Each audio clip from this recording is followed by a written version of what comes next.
Ta-da. Friends, welcome back to the Brave New Wear Show. My name's Christian. I'm back and better than ever. More vibrant, more colorful, as you can tell. It's the summertime, and in the summer, I typically basically wear summer on top, which is a t-shirt, and then winter on bottom, jeans, boots, whatever. But, so as of recently, I went to go and pick up some new tees because I knew I'd be wearing basically t-shirts, kind of like the same outfit every day, just to keep cool.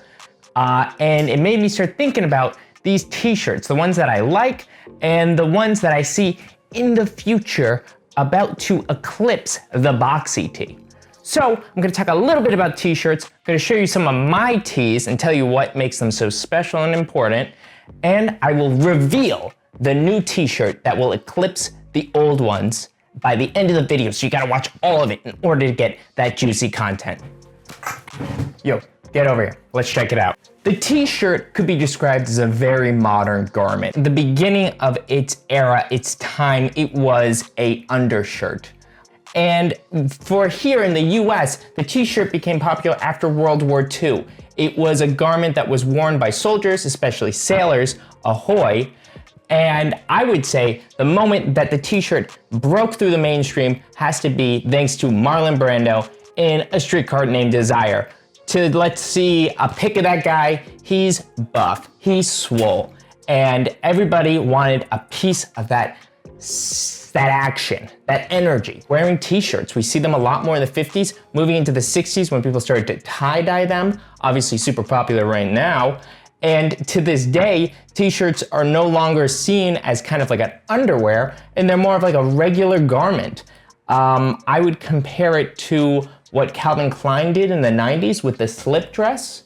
Basically, we had a garment that was more or less perceived as an underwear or an undergarment, and we Americanized it. We took it, and we said, I'm gonna wear this outside. Before I tear the Boxy tee to shreds and ruin this man's career, let's talk about kind of what actually makes a good Boxy tee, because the reality is that's most of the time, most of my tea time is tees that are boxy.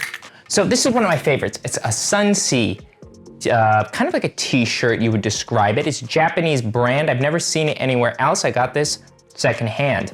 But what's really cool about this t-shirt, and I probably talked about it in the past, is that it's structured, giving it an even enhanced boxy action. Got this pocket right here, but it's also got pockets on the side, and you actually put it on by zipping it. And I'll show you now, insert clip of me wearing it now. So this is kind of how it looks, and you can see it's not just cropped and wide in the chest, but it's also kind of more structured.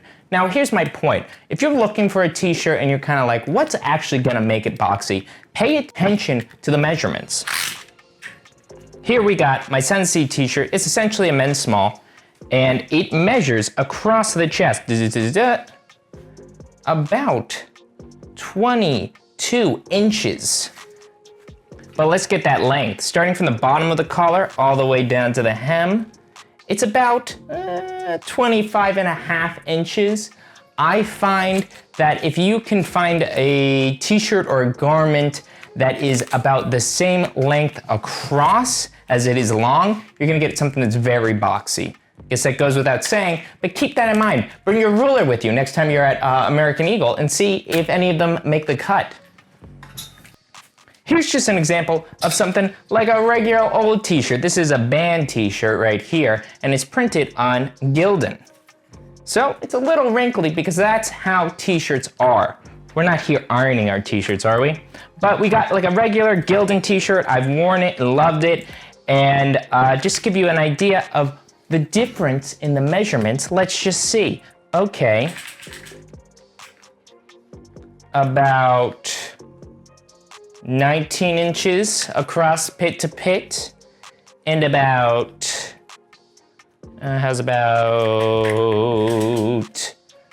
it's like 27 inches long. That's a whole 2 inches longer than the other guy, and is a lot slimmer in the chest. So take a look at me wearing it, and essentially, I'm not gonna do that thing, like, you know that YouTube thing where you like immediately dress? I don't know how to do that.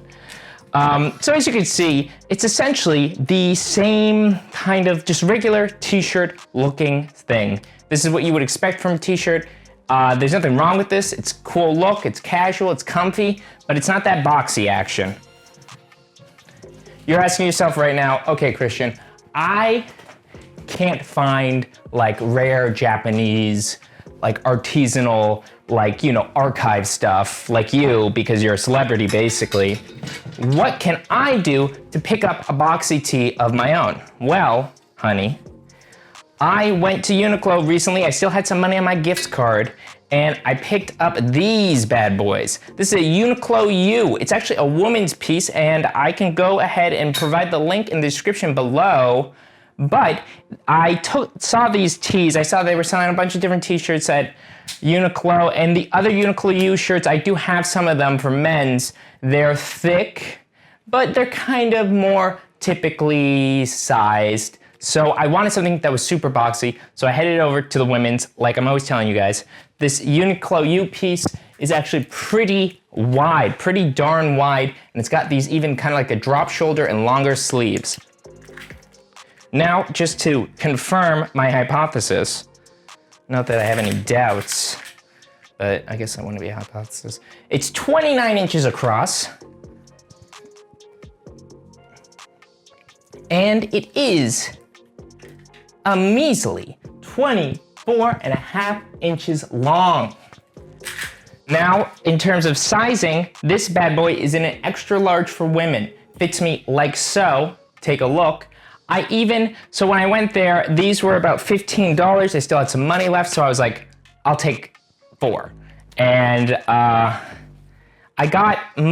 was trying to get them all in extra large, but I do have some in a large, and it still works, it's just not as oversized. The Boxy tee is on its way out. Such is the pendulum of fashion, and as you might have guessed, the next t-shirt to reign supreme is going to be basically the opposite of the Boxy, which we see is big, wide, oversized. If you've seen all the hype revolving around the old JPG t-shirts and the kind of the Vetements tattoo shirt, the forecast shows that we're going to see a lot more of these skin-tight tees. I think that that's kind of the trajectory of the t-shirt right now, where we've got these t-shirts, kind of the popular ones are baggy, they're hiding us. We're going to move towards these t-shirts that are more kind of skin-tight, sexual, and maybe kind of more of an homage to this like Y2K era, with the current ones that are kind of becoming popular, especially the Jean Paul t-shirts. Like, to give you an idea, I think that people are gonna rock stuff like a skin-tight beige t-shirt, no tattoos involved, just kind of like this weird, like, skin sack thing. And I've been looking around to find kind of a good skin-tight long sleeve t-shirt to kind of try this out, but I definitely want one. Personally, I wanna find one that's beige. I think that's gonna look really weird and cool. And I also think that this new t-shirt, the really tight tees, are still gonna work really well tucked into like wide pants. I don't see that kind of the skin-tight tee going with like skinny, slim pants like we might, I don't know, foresee or perceive or whatever. I think that we're going to see kind of our pant trend stay a little similar, but our t-shirts are gonna get a lot smaller. So if you liked the video, please subscribe, comment, like it, I guess, and stay tuned for more action. I know I've been absent, but I'm back now. So let me know in the comments below if you've got any ideas for new content that you'd like to see from me, because I am your mouthpiece in the YouTube sphere, and I'm here to say what you want to be said. That's not true. But I'll catch you guys soon. Stay tuned and latro.